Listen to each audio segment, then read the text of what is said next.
السلام عليكم ورحمة الله وبركاته. أهلا وسهلا بكم جمهورنا الحبيب، جمهور قناة خط الدفاع. نبدأ بخير الكلام، الصلاة والسلام على سيد الأنام. أرجوك من يشاهدنا يعمل لايك وشير علشان نقدر ننتشر ونقدر نستمر ونقدر ندافع عن نادينا الحبيب. العناوين: الأهلي إلى نصف النهائي للمرة الرابعة على التوالي، الحمد لله على نعمة الأهلي. كولر مشروع الأهلي الجديد، عودة وقود الحياة للأهلي في التالتة شمال. ياسر إبراهيم جدد على بياض، وخالد مرتجي لعمرو أديب. كهربا حط الكورة صح. أخبار أخرى كثيرة. التفاصيل: للمرة الرابعة على التوالي والسادسة عشرة للأهلي، الأهلي إلى نصف النهائي. نعم، إنه الأهلي يا سادة، رغم أنف الحاقدين، رغم أنف الكارهين، رغم أنف أعداء الأهلي، رغم أنف هزاز الرؤوس، رغم أنف الزلنطحية كلهم. بعد خسارته من سان داونز 5، كله قال إن الأهلي روح خلاص، كله قال إن الأهلي مع السلامة باي باي، كله قال إن الأهلي حصالة أفريقيا، يظنون أن الأهلي كمثلهم. كله قال البطولة بتسلم على أهلي، كله قال للأهلي سلم على الشهداء اللي معاك. لكن الأهلي بعد هذه الخسارة عاد وبقوة، وبعدها فاز على الهلال، وبعدها خسر من الهلال، وبعد ذلك عاد الأهلي وإذا بالغول والبعبع يعود من بعيد مرة أخرى. الأهلي إلى نصف النهائي الإفريقي للمرة الرابعة على التوالي، ولكل مجتهد نصيب. نعم، عندما تبذل وتتعب وتجتهد لابد أن تأتيك المكافأة من الله سبحانه وتعالى. قدم الأهلي مباراة كبيرة أمس، هو وأخيه فريق الترجي التونسي، مباراة رائعة في الأخلاق والرياضة والأدب والاحترام والفن والتكتيك. الجميع قدم مباراة كويسة، لكن الأهلي احترم الخصم، واحترم الترجي، واحترم تاريخ الترجي، فكانت النتيجة أنه صعد إلى النهائي. الترجي فريق كبير وعظيم ولديه لاعبين كبار، لكن الأهلي كان عامل حسابه أن الترجي فريق عظيم وكبير وعملاق أيضا كأخيه الأهلي. فاجأنا كولر بأنه لعب بجميع الأساسيين، لأنه احترم المنافس وقدر المنافس، وكان عنده حق، لأن الترجي لعب في القاهرة أمس مباراة يعني مش ممكن، أفضل من مباراة تونس. لو الترجي لعب كده في تونس كانت الوضع اختلف. لذلك كولر لعب بالأساسيين كلهم. ظننا أنه سيريح 5-6 على الأقل، لكنه أبى ذلك كولر، وكان عنده حق. الترجي كان مستعد جدا للأهلي، والدليل خير دليل هو النتيجة امبارح 1-0. يعني هنا كسبنا في تونس 3 وكسبنا في القاهرة 1-0. مبروك لرجال الأهلي، وهارد لك لرجال الترجي. مبروك لكولر، مبروك للإدارة، مبروك للجماهير الوفية العظيمة. كولر غير شكل الأهلي من فريق مضغوط ومليء بالأعباء البدنية والإصابات إلى فريق عالمي، إلى اللي قدر يطلع بهذه النتيجة.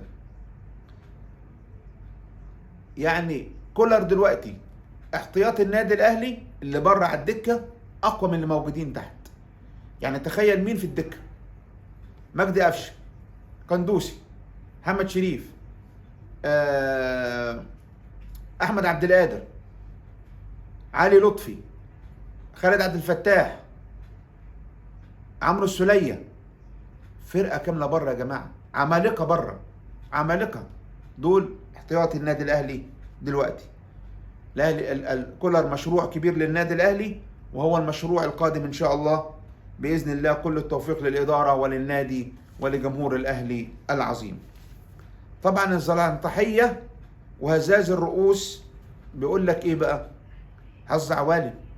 الأهلي عنده حظ، لولا أطهر الطاهر ضيع ضربة الجزاء ما كناش هنشوف وش الأهلي في النهائي ولا نصف النهائي ولا ربع النهائي. لازم تعرفوا يا جهلاء،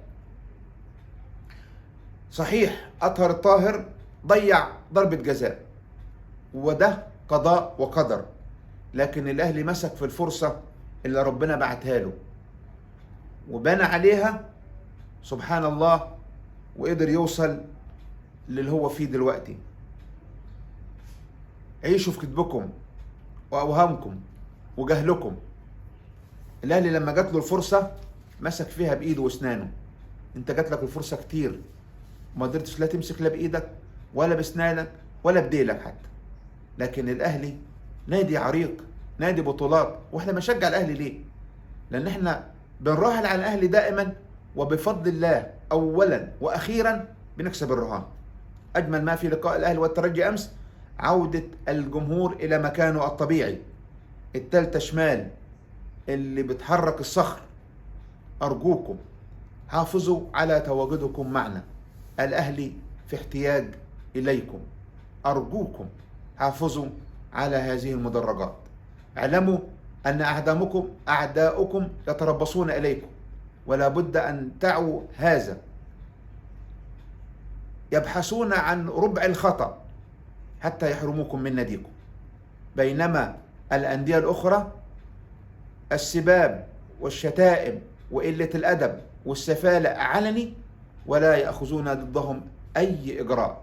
لذلك معلش إحنا كجماهير نطالبكم بالتزام الهدوء والتشجيع المحب لناديكم، لأننا محتاجينكم. علماء الإحصائيات أمس بيقولوا إن الأهلي عمل إحصائية خلال هذه المباراة ما حصلتش في تاريخ كرة القدم. الأهلي مرر 97 تمريرة خلال 4 دقائق ونص فقط. يعني ده استحواذ تاريخي لم يفعله أقوى أندية العالم في العالم كله عبر تاريخ كرة القدم. عشت يا أهلي وعاش جمهورك لك. سيف زاهر أمس يعلن أن ياسر إبراهيم جدد للأهلي 3 سنوات على بياض وفي 7 ثواني فقط. أمير توفيق مدير التعاقدات تفاجأ من العقد بتاع ياسر إبراهيم، لأن ياسر إبراهيم ما بصش على العقد، وقع له خلاص. قال له يا ابني أنت طب بص على التفاصيل. قال له الأهلي يقدر أبنائه ويقدر من يعطي له، وأكيد الأهلي هيحط الرقم اللي أنا أستاهله، ولما الأهلي يحط الرقم أي رقم هيحطه أنا موافق عليه طالما ده تقدير الأهلي ليا. الله عليك يا ياسر، الله عليك يا ياسر. أجمل تحية وتقدير لقلب الأسد ياسر إبراهيم. يقعد على الدكة بال10 ماتشات، ولما ينزل يبقى راجل. يقعد احتياطي فترة طويلة، ولما ينزل يبقى قدها. هم دول رجال الأهلي، هم دول عجينة الأهلي. جمهور الأهلي العظيم أمس احتفل بأكرم توفيق واستقبله استقبال رائع يليق بأكرم توفيق ابن النادي المحبوب لجماهير الأهلي. الولد المكافح، الولد المجتهد، الولد اللي ابتلاه ربه حتى يختبره، وإن شاء الله ربنا هيوفقك زي ما وفق كهربا على صبره إن شاء الله. طارق دياب نجم الكرة التونسية ووزير الرياضة السابق في تونس بيقول إن النادي الأهلي يقيم نفسه بشكل صحيح، غير الناس اللي عمالة تقول لك مؤامرات ومش مؤامرات. ده كلامه الطيب، كل ده كلام فاضي، ده كلام كابتن طارق. نبيل معلول مدرب الترجي صرح بالآتي: قال أي مدرب يتفاوض معاه الأهلي بيكون محظوظ جدا، لأنه جاي يدرب فريق بيكسب باسمه وجمهوره وتاريخه. قال أي مدرب يعمل لنفسه تاريخ والسي في بسبب قيادته للنادي الأهلي، وغالبا يعني ضامن انه هيقدر يفوز بكل البطولات. قال لك لا يوجد مهاجم في مصر بعد عماد متعب وقبله الأسطورة حسام حسن، ولا يوجد مدافع بعد وائل جمعة، ولا خط وسط مثل أبو تريكة، ولا يوجد نادي في أفريقيا مثل الأهلي. خلص الكلام. خالد مرتجي أمس في مكالمة مع عمرو أديب قال مبروك للنادي الأهلي، مبروك لمصر. النادي الأهلي هو من يصنع السعادة لمصر، النادي الأهلي هو من يصنع التاريخ لمصر، النادي الأهلي هو من يشرف مصر، النادي الأهلي هو من يدعم منتخبات مصر بلاعبيه. لذلك يجب على الدولة أن تدعمني وتقف ورائي زي ما بتقف مع أندية تانية بكل قواها. أنا بفتح الفرع الرابع والدولة بعيدة عني. ساعديني يا وزارة، ساعدني يا وزير الزمالك. طبعا هو ما قالش الزمالك، الزمالك دي من عندنا. قال لعمرو أديب إن النادي الأهلي ما بياخدش حاجة من الدولة، أنا محتاج الدولة تقف جنبي، أنا مدير صندوق النادي الأهلي ومحتاج فلوس، محتاج دعم. أنا قدمت حاجات كتيرة علشان أخدم المجتمع المصري وبخدم الدولة، وشرح له الأشياء اللي محتاجها أنا اللي هو محتاجها. قال أنا اللي بفرخ لاعبين في جميع الألعاب بتشرف مصر عالميا، أنا عندي 20 لعبة بدعم بيها الدولة، لازم الوزير يحس بيا ويشوفني شوية. خالد مرتجي بعد ما عمرو قال له ما تدفعوش فلوس كهرباء وانتم تبقوا معاكم فلوس وتعملوا اللي انتوا عاوزينه، قال له بص يا عمرو، امبارح كهرباء حط الكورة صح، شفتها؟ قال له جميلة بصراحة، صاروخ. قناة الزمالك بقى قعدت تلطم وتصوت وتعيط. خالد مرتجى عمل حاجات، عمل حاجة، خالد مرتجى سوى حاجة، جمال فلة ورجب وهزاز الرؤوس وشيطان الإعلام الغندور الحقير عاوزين يعدموا خالد مرتجي. طب ليه يا عم؟ عمل ايه؟ الراجل بيتكلم قال لك كهربا حط الكورة، وضحها كده، قال لك حط الكورة دي صح يا عم، وعمرو أديب قال له صح، حطها صاروخ. طيب ايه الغلط هنا؟ هو انا كل ما اتكلم كلمة على كهربا عاوزين تحاسبوني؟ طب وانتوا لما بتقعدوا تغلطوا في إدارة الأهلي والخطيب ورجع الساعات واعمل الساعات ورجع الفلوس بتاعت تركي آل الشيخ، ما بتبقوش كده بتغلطوا في النادي الأهلي وإدارته ومش عاوزين حد يكلمكم؟ بتقولوا لا احنا حرين نتكلم اللي احنا عايزينه على قناتنا. طب والراجل بيتكلم هو حر، انت مالك؟ انتوا مال ابوكم؟